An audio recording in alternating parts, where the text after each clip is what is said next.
Thank you. So yes, I am Alyssa Welch, and I have a special friend with me today. And we are going to talk about problem solving by design, but I'm going to let you go first. How's that? Good. Hi, I'm Jessica. I'm with Mind Immersive, and Alyssa and I met back in January, I think it was, and so we were talking about one of the issues that she identified at her community, and she'll talk all about that. But I'm here to tell you why Mind Immersive is using the product that we're using, and we're using the HTC Vive Flow headset. And I just want to go over a little couple things why we're using that. But first of all, I just wanted to also remind us all, like, this is what we used to use for VR, right? This is it. This kept us alive for hours. Like, you could take it in a car, you could take it anywhere you went, and this was so fun. You know, you got 6 little slides, but it was really very fun. And then I also kind of want to thank the VA because of the haptics that they provided all day long with the, the trains going under here. We could feel the rumbling. So we went from this to the haptics in one day. So it was pretty great. So this is the Vive Flow, and we chose this for multiple reasons. One of them is the ability to, I guess, lower the barrier of entry, essentially is what it is, because this is just like a big old pair of sunglasses. And you don't have to worry about a couple things that are going on. Do you want to throw our slide up? Oh, I didn't even. That's fine. No, you're just new. It's all good. There we go. Okay, so this is some of our people that have been using the headset, and you can see the array of people. And some of the things that we wanted to look at were the fact that some of our veterans, they don't want to take their hat off. Guess what? You don't have to, right? How about my big clip in my hair? I don't really want to take this off to try VR. I don't have to. So this accommodates a lot of different hairstyles, a lot of different people's desires of putting things in their hair and keeping them there, I guess. So that's kind of a neat thing to do. And then the other thing is that it is very lightweight. It's 1/3 the weight of an average headset that's out there right now. So that's pretty outstanding. It also has some of the airflow issues. So you sometimes might have had a little helmet head after you took those VR headsets off, right? You get fogged glasses. There's a lot of steam going on. It gets hot in there. So with these headsets actually have a little fan that bring the cool air in and push it up through the top. So you're not going to get hot in here. You can sit in this headset a lot longer, obviously because of the weight, but also because of that heat factor, which is great.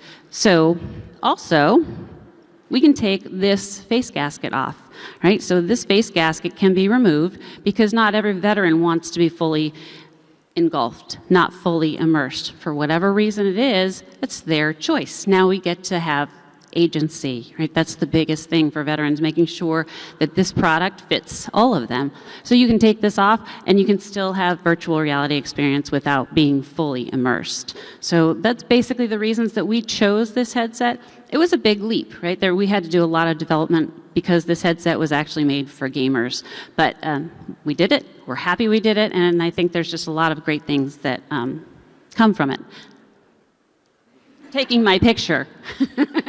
Okay, your turn. But there's a problem. There is a problem. There was a problem. So what do? We deal with problems, right? In innovation, we like to do problem solving. Okay?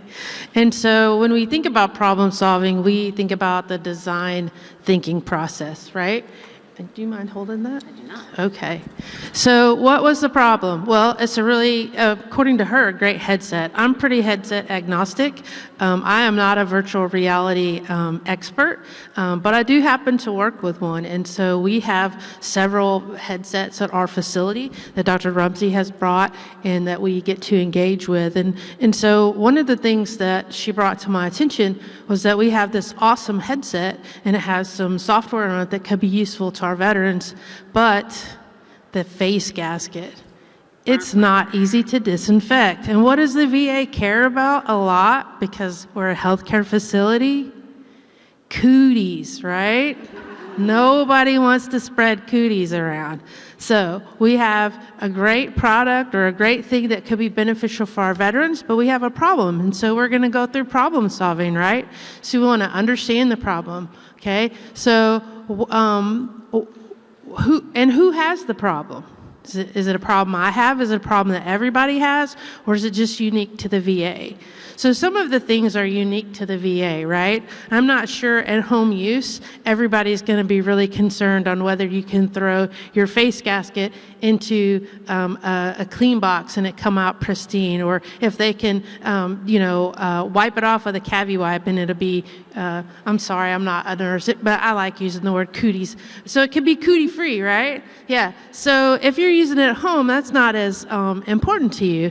But if you're at the VA and you're going to be doing it with multiple people, you're going to be demoing it, or you're going to be doing maybe multiple sessions in a day using the same headset with other people, that's kind of becomes important, right? So the thought is, well, how might we make that different? How might we change that and make it not a problem? So there were a couple of solutions. So that doesn't seem like a very good solution to try and cover it up. This isn't actually a cover for this, but one of the thoughts was, well, we'll just cover up the cloth, right? Just cover it up. Well, you still have to clean stuff even when you cover it up, right? Yeah, so that's a problem. And this all by itself, oh my gosh, if y'all could see this, you nurses, this is going to horrify you. You can peel this back and there's all kinds of dirt in there. Cooties, a bunch of cooties, right?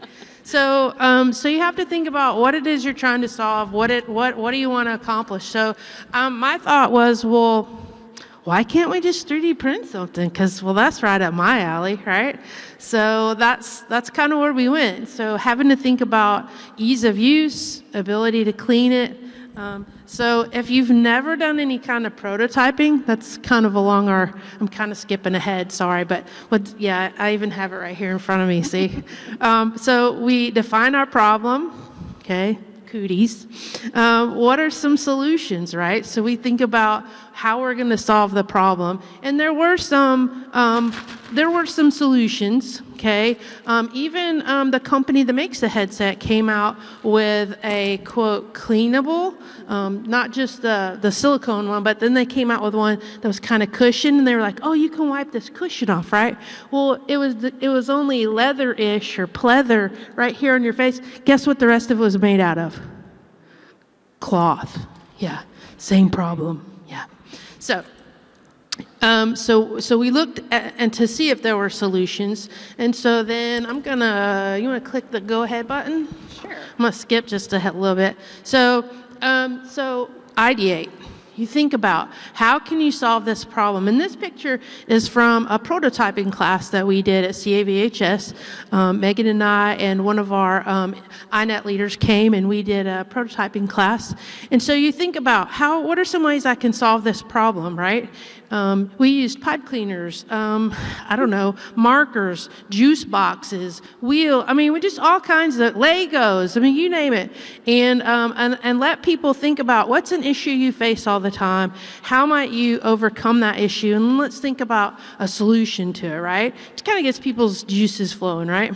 So they thought about that. That's one way. We ideate. And then we plan. So this next picture is actually a picture of the headset that was loaned to CAVHS. And then one of our early stage prototypes, that gray one. Yeah, an early stage prototype. And I don't know if you can see it on the legal pad or not, but those are like drawings, measurements, circles that I drew, measurements that I took of the headset. So I'm planning, right? You're planning out your idea. And then the next part is to bring it to life, right? So if in prototyping, that doesn't fit very well.